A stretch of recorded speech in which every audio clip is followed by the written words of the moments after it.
Trolling کی شروع ہو گئی ہے، یعنی کہ لوگ ہیش ٹیگ لگاتے ہیں اور اس کا کوئی غلط نام لے کر تو اس کو آگے فارورڈ کرتے ہیں، ایک ٹرینڈ بنا دیتے ہیں، اس کو کہتے ہیں انٹرنیٹ پہ ٹرولنگ۔ تو اس میں دیکھیں کہ مسلمس کے نام کے ساتھ ہیش ٹیگ ٹیررسٹ، تو یہ جو ایک ٹرولنگ کا ایک کانسیپٹ ہے، یہ اس کے ٹولز ڈفرینٹ ہیں لیکن جو سوچ ہے وہ سیم ہے۔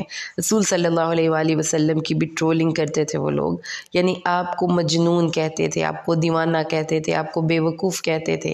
اب دیکھیں کہ یہی وہ لوگ تھے جنہوں نے کہ 40 سال سے قبل رسول صلی اللہ علیہ وآلہ وسلم کو الصادق الامین کا ٹائٹل دیا ہوا تھا۔ اب سیم بندے کے دو ڈفرینٹ ٹائٹل بتاتے ہیں کہ آپ کی جو میں ہوں، مجھے سامنے والا بندہ جج کر رہا ہے، کریکٹ انٹینشنز نہیں ہے اس کی، اگر اس کے انٹرسٹس ہیں میرے ساتھ تو میں اس کے لیے آپ جناب ہوں، اور اگر میں کوئی سچ بات کہہ کے اس کو ناپسند ہوں تو میں ہی سیم بندہ اس کے لیے مجنون ہے، دیوانہ ہے، پاگل ہے، بے وقوف ہے۔ تو انہوں نے بھی یہی کہا کہ اس کو دیوانگی کا کوئی عارضہ ہے، اس کو دورے پڑتے ہیں، یہ پاگل ہو گیا ہے، یہ ساحر ہے، اور اس لیے اب یہ اس کی باتیں سنیں ہی نہ۔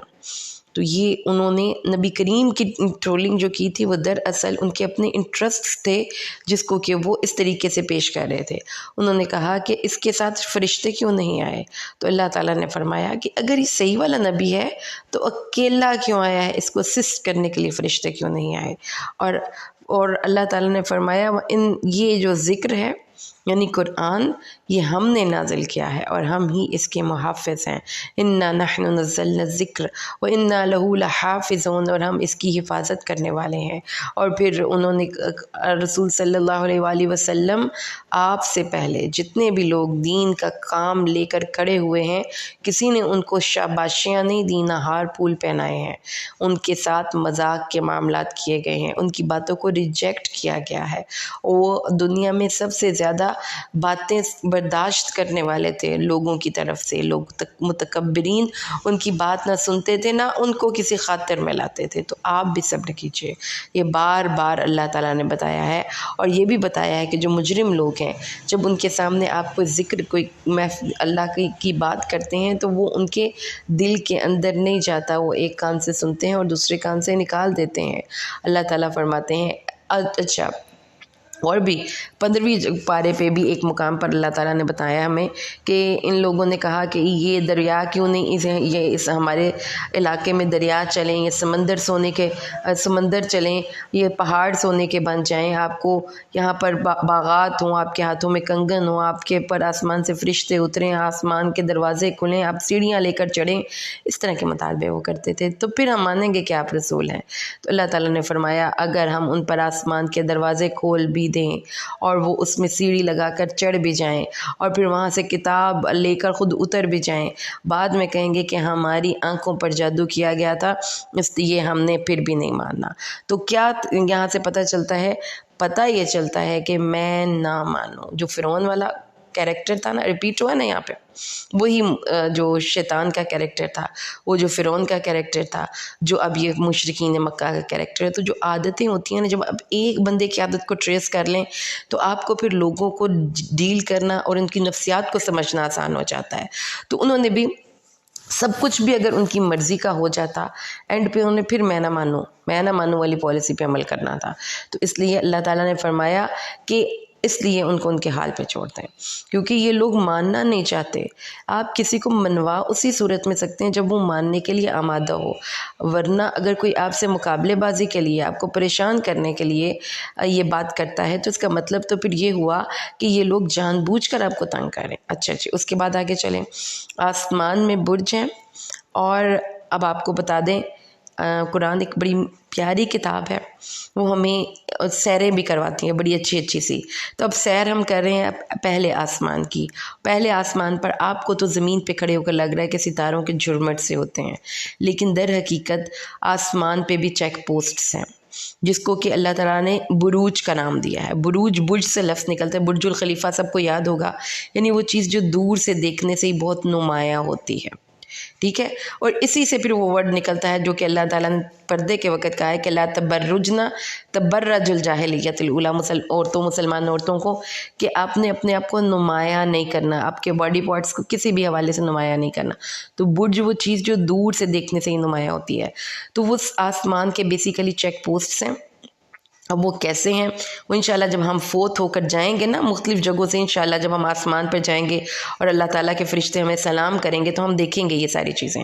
تو میں تو یہ سوچتی رہتی ہوں کبھی کبھی کہ جس دن ہماری ڈیتھ ہوگی وہ ہماری زندگی کا بڑا اچھا دن ہوگا اگر ہم اللہ کے ساتھ گڈ ٹرمز پہ ہوں گے. ہم بڑی بڑی چیزیں دیکھنے والے ہیں، فرشتوں سے ملنے والے ہیں، آسمان کی سیر ہوگی، یہ برج دیکھیں گے آپ.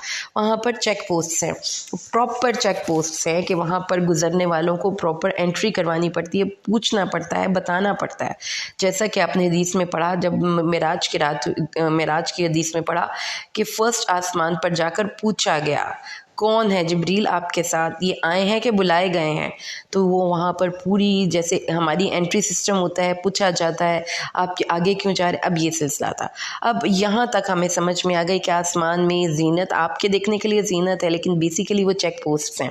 اور دوسرا اس کا پرپس کیا ہے کہ اس میں جو مردود شیطان تھے وہ آسمان تک، یعنی کہ پہلے آسمان تک ان کی رسائی تھی، وہ جاتے تھے اور وہاں پر چھپ کے بیٹھ جاتے تھے اور پھر کان لگا کر فرشتوں کی باتیں سنتے تھے اور پھر آ کر زمین میں وہ جنہوں نے ان شیاطین اور جنات کو قابو کیا تھا ان کو بتاتے تھے. اب یہ قرآن کہتا ہے ہاں ایسا ہوتا ہے.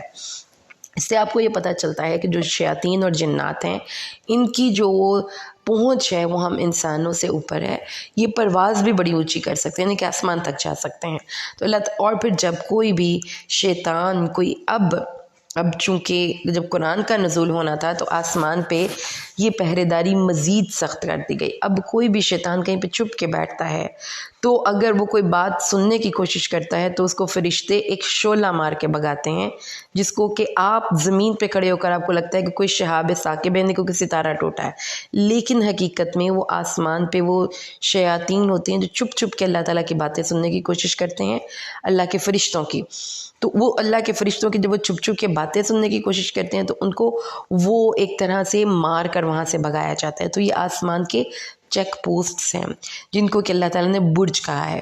اس کے بعد اللہ تعالیٰ نے فرمایا ہے اور زمین ہم نے اس کو پھیلایا، مددناہا، اور ہم نے اس کو جیسے آپ اپنے گھر میں چادر نہیں بیڈ شیٹس اپنے بیڈ پہ بچھاتے، ایسے اللہ تعالیٰ نے زمین کو پراپر پہلے بچھایا. لیکن وہ ہل رہی تھی، وہ پانی پہ تھی، جب کوئی اس پہ چلتا تھا تو وہ ہلنے لگ جاتی تھی. پھر اس کو گاڑا، اس میں کیل اور میخیں ٹھونک دی اور وہ پہاڑ ہیں اس زمین کے.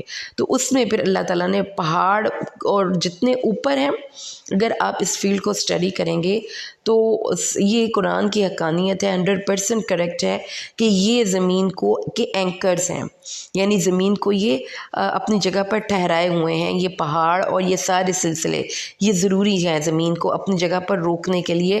اور زمین چونکہ فضا میں ہے اور گردش کر رہی ہے، آپ کو پتہ ہے اس چیز کا، تو زمین کو پھر اس کی ساری چیزوں کو اس کی جگہ پر باندھنے کے لیے اللہ تعالیٰ نے پہاڑوں کو کیل بنا کر زمین کے اندر ٹھوک دیا ہے.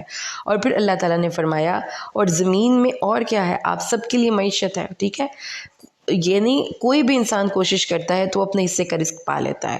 یہ اتنا وسیع و عریض سلسلہ ہے. تو اللہ تعالیٰ نے فرمایا ہر ایک کا رزق زمین میں سے ہی نکلتا ہے، اور اللہ فرماتا ہے کہ ہر چیز کے خزانے اس کے پاس ہیں، اور لیکن جب ضرورت ہوتی ہے تب وہ ظاہر ہو جاتے ہیں. اب زمین کو ہی دیکھ لیں کہ جب انسانوں کو ضرورت پڑتی ہے تب معدنیات کے ذخائر دریافت ہو جاتے ہیں، تیل کے ذخائر دریافت ہو جاتے ہیں، گیس کے ذخائر دریافت ہو جاتے ہیں.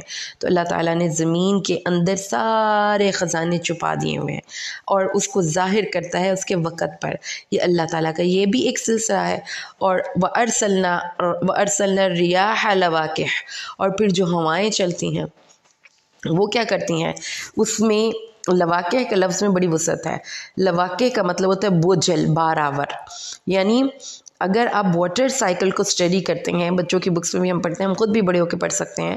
واٹر سائیکل کیا ہے کہ جو یہ بادل ہیں یہ بیسیکلی سمندر کا پانی ہے جو سورج کی تمازت اور حدت سے بخارات بن کر اٹھتا ہے اور ہوا ان بخارات کو اوپر لے کر جاتی ہے پانیوں والی.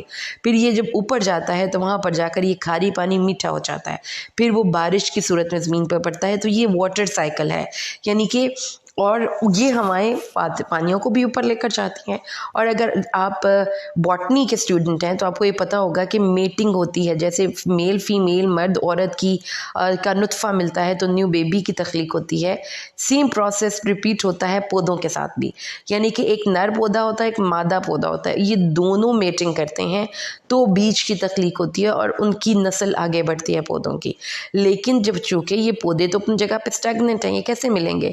اس کے لیے پھر ہوائیں کام آتی ہیں کہ ہوائیں ایک کے بیج لے کر دوسری کے پاس جاتی ہے. تو یہ بھی ہوا ہے, اور اللہ تعالیٰ نے ہواؤں کو یہ ڈیوٹی دی ہے کہ وہ زمین کے سارے سلسلوں کو مینیج کریں.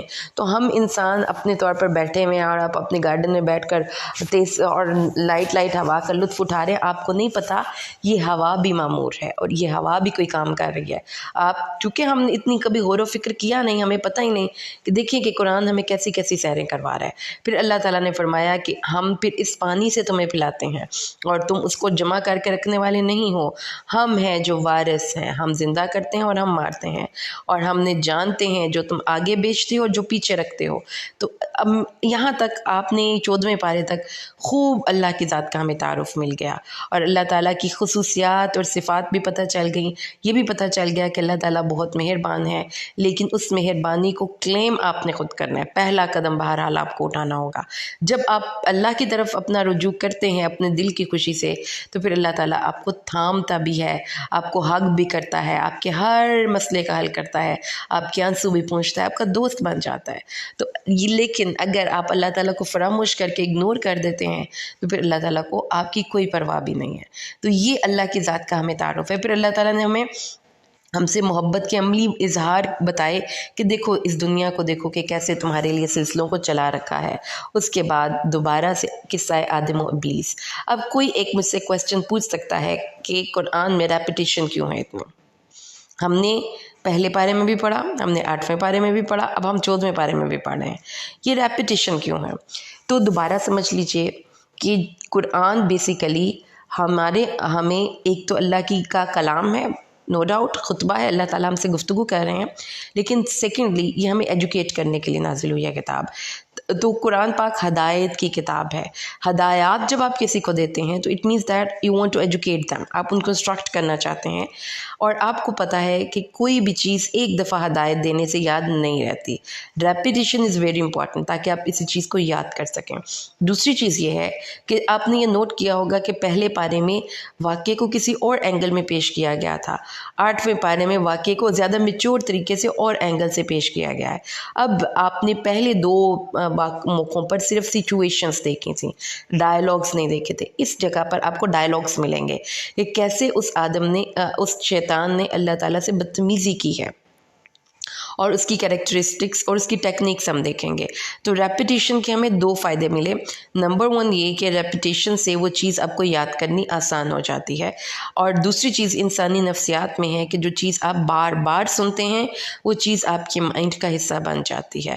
اسی نفسیاتی اصول کو ذہن میں رکھتے ہوئے اشتہارات بنائے جاتے ہیں, وہ ریپیٹ کرتے ہیں بار بار, اور اسی نفسیاتی اصول کے تحت اذان دی جاتی ہے کہ آپ جو بھول جاتے ہیں آپ ریپیٹڈلی کوئی چیز سن لیں تو آپ کو بغیر یاد کیے وہ چیز یاد ہو جاتی ہے. اب آئیے ہم قصہ آدم و ابلیس پہ آتے ہیں. ہم نے انسان کو سلسال یعنی کھنکھناتے ہوئے گاڑے, سیاہ گارے سے سڑے گارے سے پیدا کیا. ایک جگہ پہ اللہ کہتا ہے مٹی سے پیدا کیا, ایک جگہ سے اللہ تعالیٰ کہتے ہیں گارے سے پیدا کیا, ایک جگہ اللہ تعالیٰ کہتے ہیں چپاتے ہوئے گارے سے. تو یہ بیسیکلی ڈفرینٹ سٹیجز ہیں. جب وہ بالکل خشک تھی تو مٹی تھی, جب اس کو اللہ تعالیٰ نے گوندھ دیا اور تھوڑی دیر کے لیے رکھ دیا تو وہ سڑے ہوئے گارے کی شکل اختیار کر گیا. پھر اس کے بعد جب اللہ تعالیٰ نے اس کو ڈھالا تو وہ انسان کی شکل اختیار کر گیا. اور جنوں کو دیکھیں یہاں پہ اس پہلی دفعہ ہمیں پتہ چلا ہے کہ جنات کی تخلیق ہوئی ہے بے دھوئیں کی آگ سے, آگ کی لپٹ اور شعلے سے وہ پیدا ہوئے, اس لیے ان میں تیزی ہوتی ہے زیادہ کمپیریٹیولی انسانوں کی نسبت. ٹھیک ہے, اور جب کہا تیرے رب نے فرشتوں سے میں پیدا کرنے والا ہوں، اللہ نے اپنے ارادے کا اظہار کیا، میں ایک انسان کو پیدا کرنے والا ہوں جو ایک کنکناتے ہوئے سڑے گارے سے بنے گا، جب میں اس کو اس کے اعضاء کو درست کر کے اس میں اپنی روح پھونک دوں۔ اب دو چیزیں ہیں ہمارے اندر، ایک تو مٹی، وہ آپ نے دیکھ لیا کہ وہ اتنی گندی بدبودار مٹی تھی جو کہ ہماری اصل ہے، لیکن وہاں پر اب دیکھیں کہ امتزاج کیسا حسین ہے انسان کے اندر۔ ایک طرف تو اتنی عاجزی ہے کہ وہ مٹی کا بھی گلا سڑا پارٹ، اور دوسری طرف اللہ کی روح، اللہ تعالیٰ کی۔ تو جو فرشتوں نے سجدہ کیا تھا وہ مٹی کو نہیں کیا تھا، فرشتوں نے سجدہ کیا تھا اللہ کی روح کو جو اللہ کی طرف سے انسان کے اندر آئی ہے۔ فَإِذَا سَوَّيْتُهُ، جب میں اس کو درست کر دوں، وَنَفَخْتُ فِيهِ مِن رُوحِي، اور اپنی روح میں سے کچھ اس میں پھونک دوں، فَقَعُوا لَهُ سَاجِدِينَ، تو اس کو سجدہ کرنا۔ فرشتوں کو اللہ تعالیٰ نے کہا کہ یہ دو چیزوں کا امتزاج ہے، تو یہی وجہ ہے کہ انسان کے اندر دو کی ہر چیز کے دو پہلو ہیں، اور اللہ تعالیٰ کی بھی صفات جو ہیں وہ مکمل اسی طرح ہوتی ہیں۔ اگر اللہ رحمان ہے، بہت مہربان ہے، تو اس کی صفت کا دوسرا پہلو ہے وہ جبار بھی ہے۔ اگر آپ اس کی رحمت اور مہربانی کو فور گرانٹیڈ لے رہے ہیں اور پرواہ نہیں کرے اللہ تعالیٰ کی، تو اللہ تعالیٰ کمزور نہیں ہے، وہ پکڑنے پر بھی قادر ہے۔ تو اس طرح انسان کے اندر بھی عاجزی اور تکبر کا جو ہے، اور تکبر کہہ لیں یا عاجزی اور بلندی، ان دونوں کا ایک کمپیریزن، ایک اس کو بیلنس میں رکھنا ہی دراصل زندگی ہے۔ اسی لیے جو دین راہ مستقیم ہے وہ اس کا روٹ ہی قامہ یقوم و اقامہ، مطلب وہ چیز جو بیلنس میں ہو، جو سیدھی کھڑی ہو، جو نہ ادھر جھکے نہ ادھر جھکے۔ تو یہاں پر آپ نے یہ دیکھ لیا، انہوں نے اللہ تعالیٰ فرشتوں نے سب نے سجدہ کیا مگر ابلیس ابا ان یکون مع الساجدین۔ سب سے پہلی بات، ابلیس کا جو روٹ ہے نا ورڈ کا، وہ ہے نا امید، یعنی کہ وہ اب اس کو امید اس کی ختم ہو چکی ہے۔ اب جب اس کی اپنی امید ختم ہو چکی ہے، اب وہ آپ کی امید بھی ختم کرنے کے لیے آپ کے پیچھے۔ اسی لیے جب آپ دعا کرنے لگتے ہیں تو آپ کو ابلیس کہتا ہے کیا فائدہ دعا کرنے کا، اللہ نے تو سننی نہیں، تم تو اتنے گناہ گار ہو۔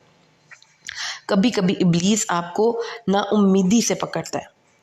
امید بہت بڑا سہارا ہے ایک مومن کا، اور اللہ کی رحمت سے نا امید کافر ہوا کرتے ہیں، وہ خود نا امید ہے، اس نے انکار کر دیا۔ نا امید، ابلیس کا لفظی مطلب ہی نا امید ہے، اس نے انکار کر دیا، اور انکار کس بیس پر کیا؟ تکبر کی بیس پر۔ اب اس کا ذرا آرگیومنٹ سنیں، اس نے کہا میں اس بشر کو سجدہ نہیں کروں گا جس کو تو نے، اب ورڈ بھی سیم ہے، کھنکھناتے ہوئے سڑے ہوئے گارے سے پیدا کیا ہے۔ اب اس کو کیسے پتا تھا؟ وہ جاسوسیاں کر رہا تھا، چھپ چھپ کے سارے پروسیسز کو دیکھ رہا تھا۔ اللہ تعالیٰ نے فرمایا یہاں سے نکل جا، حکم دولی کی نا۔ اب اللہ کو کوئی نہیں پوچھ سکتا کہ اس نے تو اتنی عبادت کی تھی تو اس کی عبادت کو کیوں ریجیکٹ کیا؟ تکبر کی بنیاد پر اللہ نے اس کی عبادت کو ریجیکٹ کر دیا، اور تجھ پر قیامت کے دن تک اب میری رحمت سے دوری ہے۔ اس نے کہا، سوری نہیں کیا، ایکسیپٹ کر لیا کہ یہی ٹھیک ہے، اب کیا مجھے اللہ تعالیٰ بس اتنی سی مہلت دے کہ میں قیامت کے دن تک جیتا رہوں۔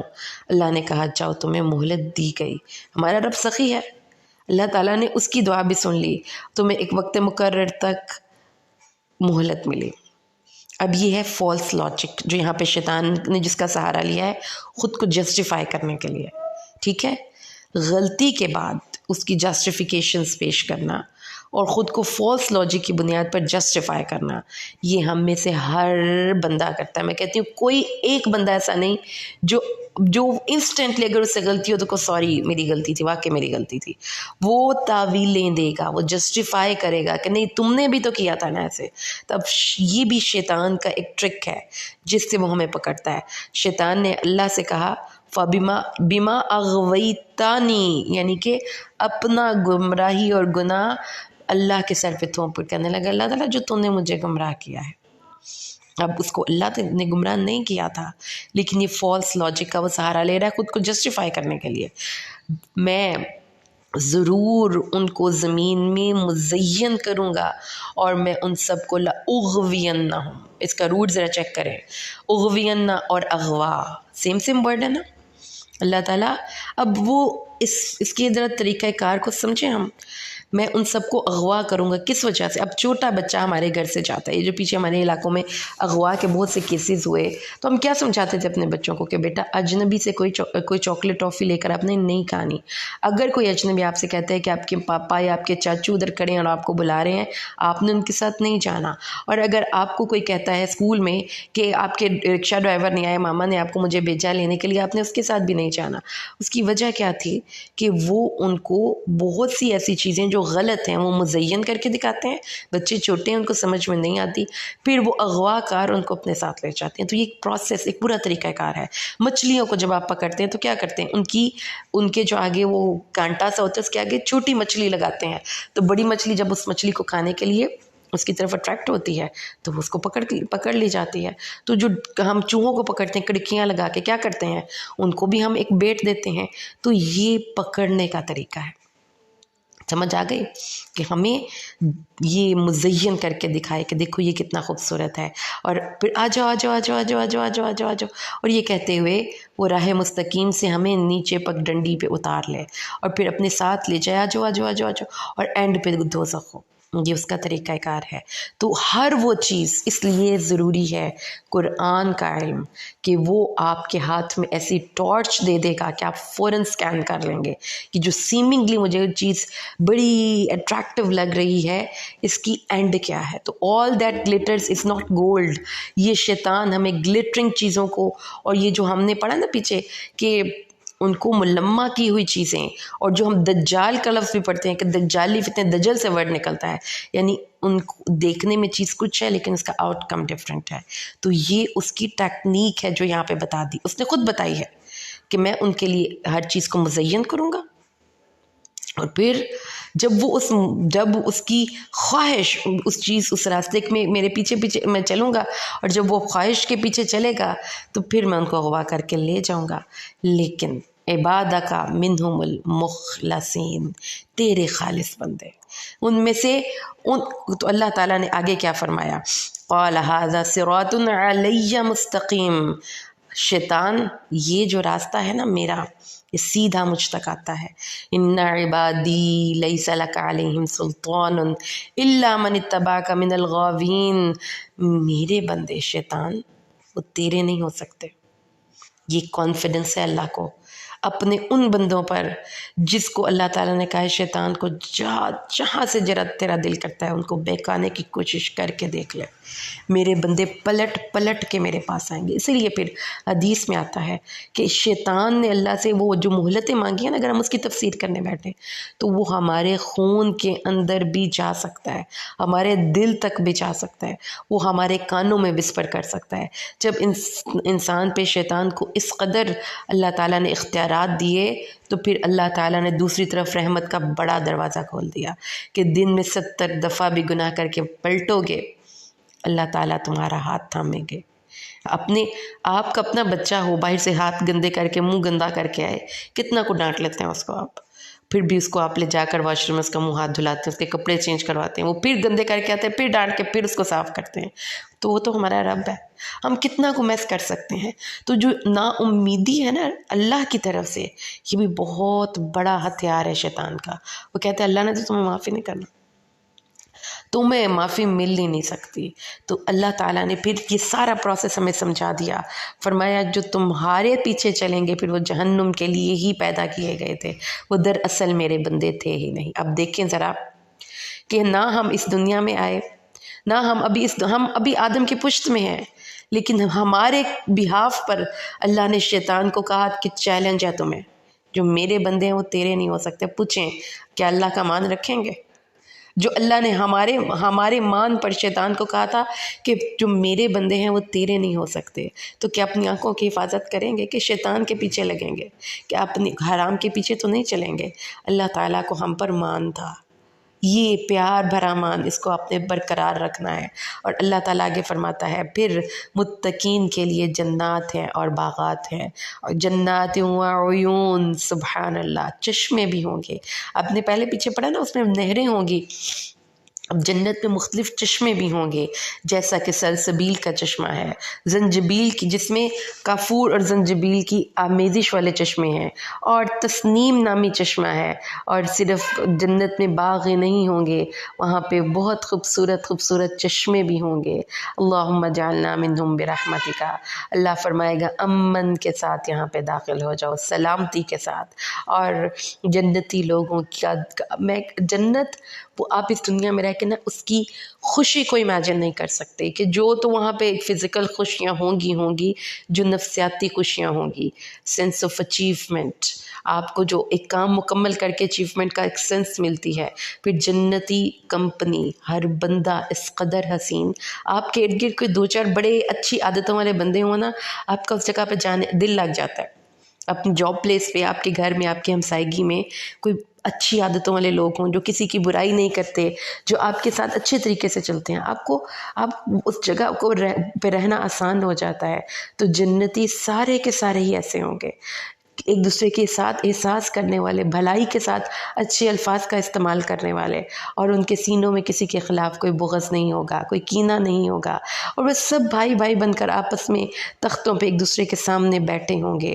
حضور صلی اللہ علیہ وآلہ وسلم نے فرمایا ہے کہ جنتیوں کے دل ایک آدمی کی طرح ہوں گے، نہ ان میں کوئی بغض ہوگا، نہ کوئی اختلاف ہوگا، اور فرمایا مومن آگ سے بچ کر آئیں گے تو جنت اور جہنم کے درمیان ایک پل پر روک لیے جائیں گے۔ پھر دنیا میں ان کے ایک دوسرے پر مظالم کا قصاص ان کو دلوایا جائے گا، یہاں تک کہ جب ان کی پوری تراش خراش کر دی جائے گی اور خوب پاک صاف ہو جائیں گے تو ان کو جنت میں داخلے کی اجازت ملے گی۔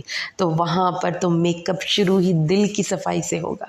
سبحان اللہ، اللہم انا نسألک الجنت الفردوس، اللہ ہمیں اس جنت کا وارث بنا دے، اور ان کو کوئی تھکاوٹ نہیں چھوئے گی اور وہ اس میں کبھی نکالے نہیں جائیں گے۔ رسول صلی اللہ علیہ وسلم نے فرمایا ایک منادی پکارے گا، بے شک تمہارے لیے یہ ہوگا ہے جنت والو کہ تم تندرست رہو گے، کبھی بیمار نہیں ہوگے، اور تمہارے لیے یہ ہوگا کہ تم زندہ رہو گے، تمہیں کبھی موت نہیں آئے گی، اور تمہارے لیے یہ ہوگا کہ تم ہمیشہ جوان رہو گے، کبھی بوڑھے نہیں ہوگے، اور تمہارے لیے یہ طے ہو چکا تم ہمیشہ خوشحال رہو گے، کبھی تنگی اور تکلیف نہیں اٹھاؤ گے۔ اور قرآن کہتا ہے وَنُودُوا أَن تِلْكُمُ الْجَنَّةُ أُورِثْتُمُوهَا، اور ان کو پکارا جائے گا کہ یہ ہے وہ جنت جس کے تم وارث بنائے گئے۔ جب جنتی جنت میں اور جہنمی جہنم میں چلے جائیں گے تو موت کو ایک مینڈھے کی شکل میں لایا جائے گا، اسے جنت اور جہنم کے درمیان رکھ دیا جائے گا، پھر اسے ذبح کر دیا جائے گا، پھر ایک منادی اعلان کرے گا اے جنت والو اب موت نہیں، اے آگ والو اب موت نہیں۔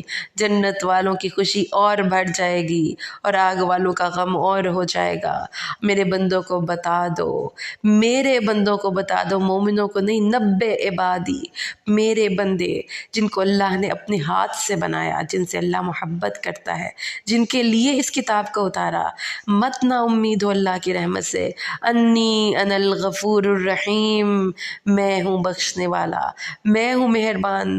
حضور اکرم صلی اللہ علیہ وسلم نے ارشاد فرمایا اگر مومن جان لے کہ اللہ کے پاس کتنا بڑا دوزخ میں سزا ہے تو وہ جنت کا طمع نہ رکھے، اور اگر کافر یہ جان لے کہ اللہ کی رحمت کتنی بڑی ہے تو وہ کبھی اللہ کی رحمت سے نا امید نہ ہو۔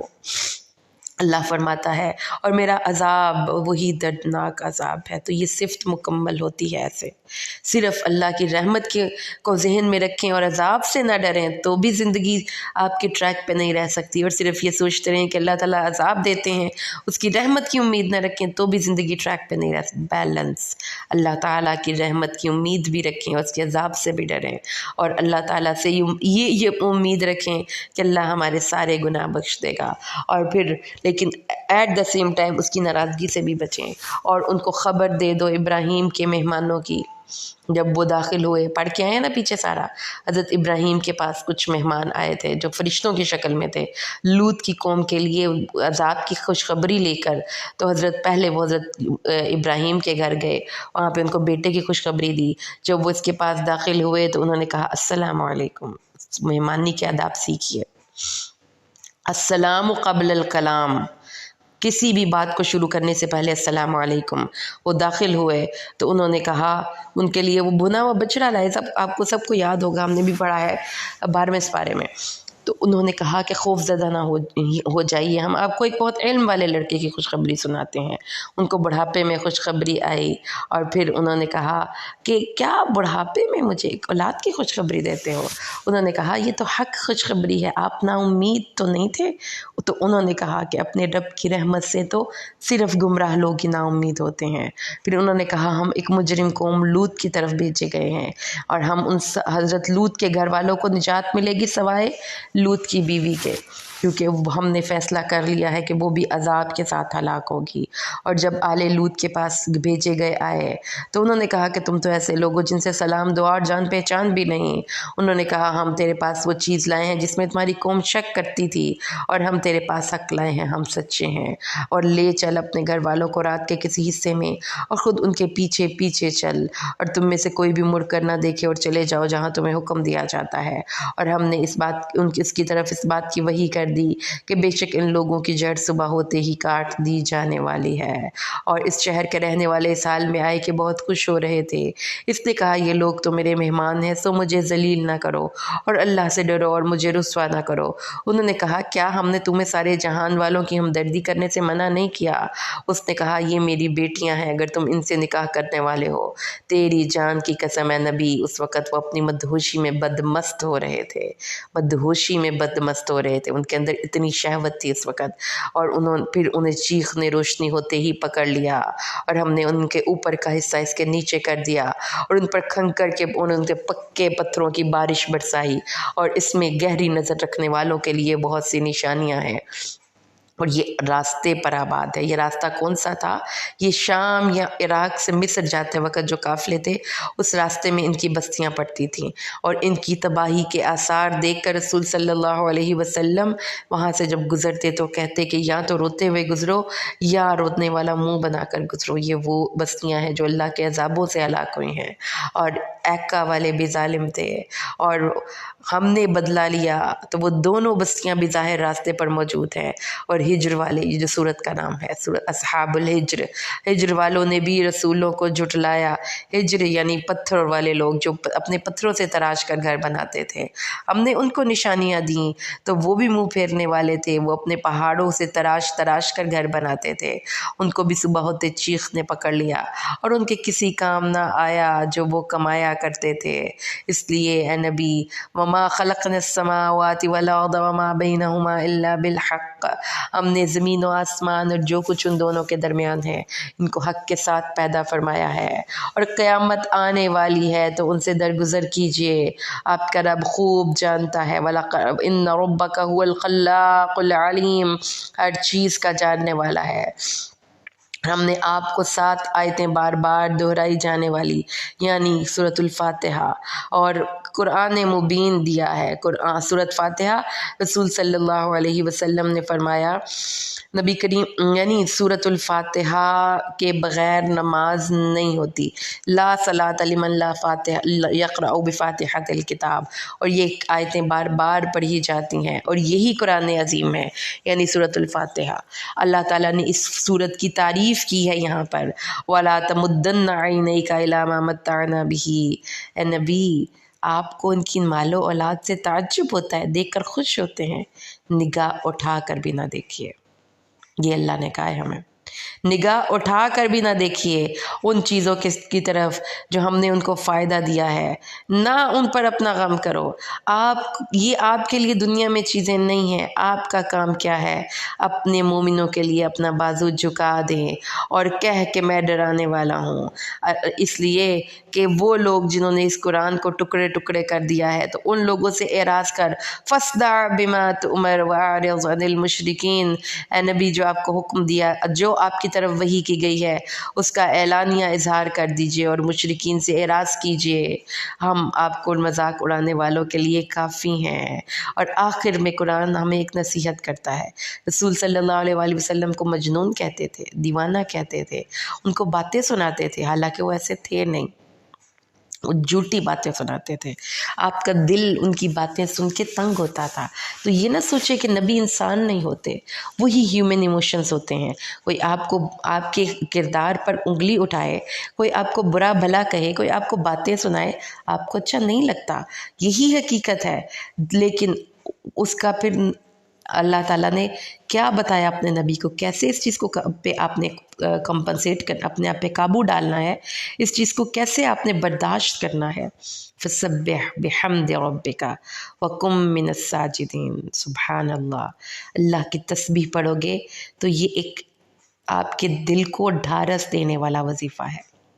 تو جب آپ کو کوئی بات سنائے نا، اس نے آپ کو باتیں سنا دی ہیں اور آپ کو بڑا دکھ ہو رہا ہے، تو اس وقت کی تسبیح ہے سبحان اللہ، اللہ کو یاد کرنا ہے اور سجدہ کرنا ہے۔ تو ایک سمجھ آ گئی، ہم اس دنیا میں ایسے چل رہے ہیں کہ ہمیں قدم قدم پہ آزمائشیں ہیں، کبھی ہمیں بیماری سے آزمایا جاتا ہے، کبھی ہمیں تنگ دستی سے آزمایا جاتا ہے، اور کبھی ہمیں لوگوں کے رویے تکلیف پہنچاتے ہیں، دکھ دیتے ہیں، ان کی باتیں وہ مس انڈرسٹینڈ کرتے ہیں ہمیں، ہم ان کے ساتھ مخلص ہوتے ہیں، وہ ہماری باتوں کو نہیں سمجھتے۔ تو اس صورتحال میں ہر جگہ پر ایک ہی آپ کو اللہ کے قرآن نے طریقہ بتایا ہے، فوراً سے پہلے اپنی کال اللہ سے لگا لیں، پھر وہ آپ کے دل کو تسلی دے گا۔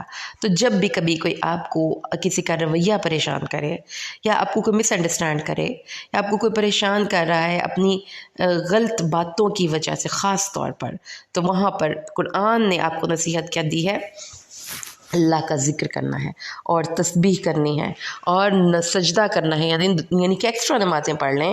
بڑا دل دکھا ہوا ہے نا، تو اپنے آپ کو روک کر آ کر وضو کر کے جائے نماز بچھا لیں، اور جو آپ کے دل میں ہے جائے نماز پہ بیٹھ کر اللہ تعالیٰ سے اظہار کر لیں۔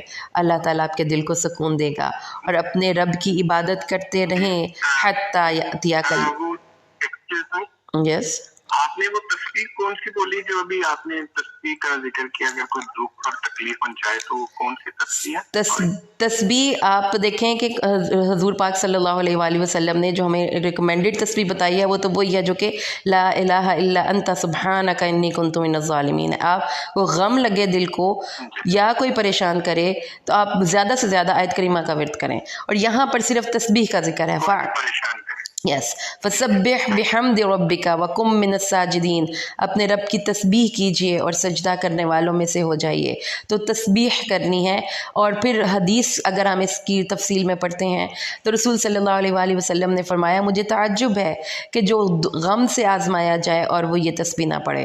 اور قرآن میں اللہ تعالیٰ فرماتے ہیں کہ اگر حضرت یونس تسبیح نہ کر رہے ہوتے تو وہ مچھلی کے پیٹ سے نہ نکلتے۔ تو یہ تسبیح ہے، یعنی کہ لا الہ الا انت سبحانک قرآن کے الفاظ ہیں، تو آپ اس کی زیادہ سے زیادہ ورد کر سکتے ہیں۔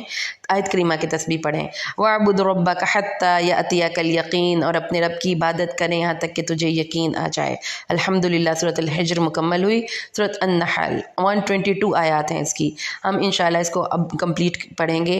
بسم اللہ الرحمن الرحیم، اتی امر اللہ فلا تستعجلوا سبحانہ وتعالی عما یشرکون، ينزل الملائکۃ بالروح من امرہ علی من یشاء من عبادہ ان انذروا انہ لا الہ الا انا فاتقون۔ اللہ فرماتا ہے اللہ کا امر آیا، بس آیا، یہ جو تم بار بار کہہ رہے ہو نا کب آئے گا عذاب، کب آئے گا عذاب، کب آئے گا، یہ ابھی آیا ہی جاتا ہے۔ تو اللہ تعالیٰ نے بتایا کہ ہر چیز کا ایک وقت ہے، وقت کے اوپر ہی آئے گا، تو اپنے لیے برائی مانگنے میں جلدی نہ کرو۔ اللہ تعالیٰ فرماتا ہے کہ اللہ اس کتاب کو، اس فرشتوں کو وحی کے ساتھ اپنے بندوں میں سے جس پر چاہتا ہے نازل کرتا ہے۔ تو خبردار کر دو کہ حقیقت یہ ہے کہ میرے سوا کوئی معبود نہیں، سو مجھ ہی سے ڈرو۔ وہ اللہ جس نے زمین و آسمان کو حق کے ساتھ پیدا کیا، اور بہت بلند ہے اس سے جو تم شریک کرتے ہو۔ اللہ بلند ہے، زمین و آسمان کا خالق ہے، وہ اللہ جس نے انسان کو ذرا اب دیکھیں اپنی تخلیق کا پروسیس. اللہ نے انسان کو ایک حقیر پانی کے قطرے سے پیدا کیا اور جب وہ بڑا ہو گیا تو اللہ ہی کے بارے میں جھگڑنے لگا. اللہ فرماتا ہے انسان اپنی تخلیق پر غور کر اور اللہ تعالیٰ نے تجھے پیدا کہاں سے کیا اور پھر دیکھ ان نعمتوں کو جو تمہارے لیے زمین میں جا بچا بکھری ہوئی ہیں. اللہ نے تمہارے لیے چوپائے پیدا کیے, اس میں تمہارے لیے اون ہے اور اسی کو تم کھاتے ہو. دیکھیں نا ان کی کھال سے آپ چمڑا بناتے ہیں, ان کی اون سے آپ اونی کپڑے بناتے ہیں اور ان کو آپ کھاتے بھی ہیں. یہ کس نے ان جانوروں کو آپ کے لیے مسخر کیا؟ اگر وہ اللہ نہ چاہتا تو کبھی بھی آپ ان کو ذبح نہیں کر سکتے تھے.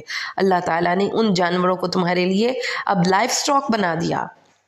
جس کے پاس زیادہ مال مویشی ہیں وہ زیادہ دولت مند ہے, اور وہ جب ان کو چرانے کے لیے لے کر جاتے ہو تو تمہاری عزت میں اضافہ کرتے ہیں. پھر وہ تمہارے لیے بار بردار جانور ہیں, ایک جہاں پر تم خود نہیں پہنچ سکتے وہاں پہ وہ تمہارا سامان اٹھا کر جاتے ہیں. پھر وہ والخیلہ گھوڑے, والبغالہ اور خچر, والحمیرہ اور گدھے, یہ سب اس لیے پیدا کیے کہ تم ان پر سوار ہو اور وہ تمہاری زینت ہیں. اور بھی ایسی چیزیں یعنی اور ایسی سواریاں بھی عنقریب اللہ پیدا کرے گا جو ان کے علاوہ ہوں گی, یعنی گاڑیاں, جیپ, ٹریکٹر, ٹرک اور بڑے بڑے جہاز. اللہ تعالیٰ نے یہ جو ٹرانسپورٹیشن کے مینز ہیں یہاں پر وہ سارے ڈسکس کر دیے, کیونکہ اولین مخاطب وہ لوگ تھے جن کے لیے مینز آف ٹرانسپورٹیشن یہی تھے, گھوڑے, گدھے اور خچر. تو اس کے بعد اللہ تعالیٰ نے یہ بتا دیا کہ اور بہت سے مینز آف ٹرانسپورٹیشن پیدا ہوں گے. ذرا اس کو دیکھو, کس نے تمہیں یہ عقل دی تھی کہ انجنز بناؤ اور پھر اس کے اندر تم یہ سارا ایندھن ڈالو اور پھر تم ان کو لے کر چلو اور اس کے ذریعے تم اپنے سامان کو ٹرانسپورٹ کرو. مینز آف ٹرانسپورٹیشن اللہ تعالیٰ نے یہ تمہارے لیے بنائے. ذرا سوچیں نا کس نعمت, ان تعدوا نعمت اللہ لا تحصوها, اللہ کی نعمتوں کا شمار نہیں کر سکتے. پھر اللہ نے آسمان سے پانی نازل کیا, اس میں تمہارے لیے شراب یعنی کہ پینے کی چیزیں بھی پیدا کیں اور اس میں درخت بھی پیدا کیے اور اسی پانی سے تم اپنے جانوروں کو چراتے ہو. یہ پانی تمہارے لیے لائف ہے, زندگی ہے, پانی بہار ہے, رونق ہے. پھر اللہ تعالیٰ اس پانی سے تمہارے لیے کھیتی, زیتون, کھجور, انگور, پھل, ہر چیز اگاتا ہے. اور اس میں لوگوں کے لیے بڑی نشانی ہے جو غور و فکر کریں. اللہ نے تمہاری خاطر رات اور دن, سورج اور چاند کو کام میں لگا دیا. ستارے اس کے حکم کے ساتھ کام کر رہے ہیں. اس میں ان لوگوں کے لیے بہت سی نشانیاں ہیں جو سوچتے ہیں. اور پھر زمین میں اس نے جو پھیلا دیا اس میں مختلف رنگ ہیں. سبحان اللہ, ایسا بھی تو ہو سکتا تھا کہ زمین بلیک اینڈ وائٹ ہوتی, لیکن یہ جو رنگ و رعنائی ہے, جو حسن اور خوبصورتی ہے, دیکھے رنگوں کے امتزاج کو, یہ پرندوں کے اڑتے ہوئے رنگوں کو اور پروں کو, اور جا کر باغ میں ذرا رنگوں کی آمیزش دیکھیے, آپ حیران رہ جائیں گے. ہمارا رب نہ صرف خالق ہے بلکہ احسن الخالقین ہے, خوبصورت تخلیق کرنے والا ہے, چیزوں کو پیارا کر کے بنانے والا ہے. اللہ نے فرمایا ان میں تمہارے لیے زمین میں ہر چیز کے رنگ ہے. اور تو چھوڑ دیجئے خود انسان کو دیکھیں, اس کے سر کے بالوں کا رنگ اور ہے, اس کی جو پلکیں ہیں وہ اور طریقے کے بال ہیں, اس کی آنکھوں کا رنگ اور ہے, اس کی جلد کا رنگ اور ہے, اس کی اندر کی سکن کا رنگ اور ہے, ہاتھوں کی باہر کی سکن کا رنگ اور ہے. اللہ ہے جس نے ان رنگوں کو ڈیسائیڈ کیا. سر کے بال بھی اگر آپ کی سکن کے کلر کے ہوتے تو کتنے خوفناک لگتے ہیں ہم. اللہ ہے. اللہ تعالیٰ فرماتا ہے یہ رنگ اس نے اس لیے پیدا کیے تاکہ اس کائنات میں چیزیں حسین ہوں. تو اللہ فرماتا ہے وہ جس نے تمہارے لیے سمندر کو مسخر کر دیا, سمندر کا سینہ چیرتے ہو, سمندر کے اندر غوطہ زنی کرتے ہو, اس کی سمندر کی آبی مخلوق کو نکالتے ہو, وہاں سے موتی اور مونگے نکالتے ہو, کشتیوں کو سمندر پر چلاتے ہو. اس قدر عظیم الشان طاقت والا سمندر تمہاری بات مانتا ہے. کیوں مانتا ہے؟ کیونکہ اللہ نے اس کو حکم دے رکھا ہے, ورنہ تم کچھ بھی نہیں. تو سوچیں, یہ جو آپ پہاڑوں کو بلاسٹ کر کے اڑا دیتے ہیں, سمندر پہ کشتیاں چلا لیتے ہیں, ہواؤں کا سینہ چیر لیتے ہیں, زمین کو کھود لیتے ہیں, یہ ہر چیز اگر ہماری بات مانتی ہے تو اللہ نے ان کا مسخر کیا ہے. اور پھر تم اس میں سے زینت کی چیزیں نکالتے ہو جنہیں تم پہنتے ہو, تمہاری جیولری, یہ جو آپ موتی اور مونگے نکلتے ہیں سمندر سے, اور یہ جو ہم یہ سیپ نکالتے ہیں. اللہ فرماتا ہے تم کشتیوں کو دیکھتی ہو کہ سمندر کا سینہ چیرتی ہوئی جاتی ہیں تاکہ تم سمندر میں جا کر اللہ کا فضل تلاش کرو، اور پھر اللہ نے زمین میں پہاڑ گاڑ دیے اور تاکہ وہ تمہیں لے کر ہلے نہ، اور نہریں اور راستے بنائے تاکہ تم منزل تک پہنچ جاؤ، اور جب راستوں میں اللہ نے علامات بنا دیں تاکہ تم راستوں کو بھولو نہ، اور ستارے بنا دیے تاکہ تم ان کے ذریعے راستوں کو رہنمائی حاصل کرو۔ یہ باتیں اگر آپ ایکسپلین کرنے لگیں اس میں سائنسز کی ساری فیلڈز آ جاتی ہیں، اور اگر آپ قرآن کی ان آیات کو ایکسپلور کرنا چاہتے ہیں، ڈی کوڈ کرنا چاہتے ہیں، تو آپ کو سارے ماڈرن سائنسز کی جو نیچرل فیلڈز ہیں اس میں یہ آ جاتی ہیں۔ اس میں ستاروں کا علم بھی آ گیا، اس میں اوشنالوجی کا علم بھی آ گیا، اس میں جو آپ جانوروں کی فارمنگ کرتے ہیں، ان سے دودھ نکالتے ہیں، سارے علوم اس میں آ جاتے ہیں۔ تو اللہ فرماتا ہے یہ میری صفت تخلیق ہے۔ ذرا آنکھیں کھول کر کائنات کے سلسلوں کو دیکھو تو کیا جو پیدا کرتا ہے اور جو کیا پیدا نہیں کرتا، کیا وہ دونوں برابر ہیں؟ ایسا نہیں ہو سکتا۔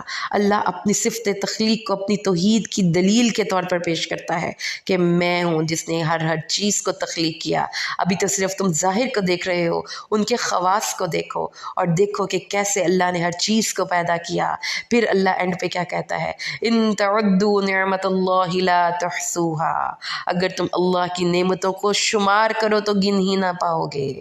ان اللہ لغفور الرحیم، اللہ غفور الرحیم ہے، اللہ جانتا۔ اچھا چلو یہ جو ظاہر ہے وہ تو چھوڑ دو، اب اپنے اوپر آ جاؤ۔ تم کیا سمجھتے ہو؟ کوئی ہے ایسی طاقتور ہستی جو تمہارے خیالوں اور سوچوں کو بھی پڑھ لے؟ اللہ تمہارے ظاہر اور چھپے ہوئے کو جانتا ہے، اور جن کو تم اللہ کے علاوہ بلاتے ہو وہ تو ایک مکھی کا پر بھی پیدا نہیں کر سکتے۔ ذرا کسی گنجے آدمی کو کو پوچھو جا کے کہ ایک بال بھی اللہ کے علاوہ نہیں کوئی بنا سکتا۔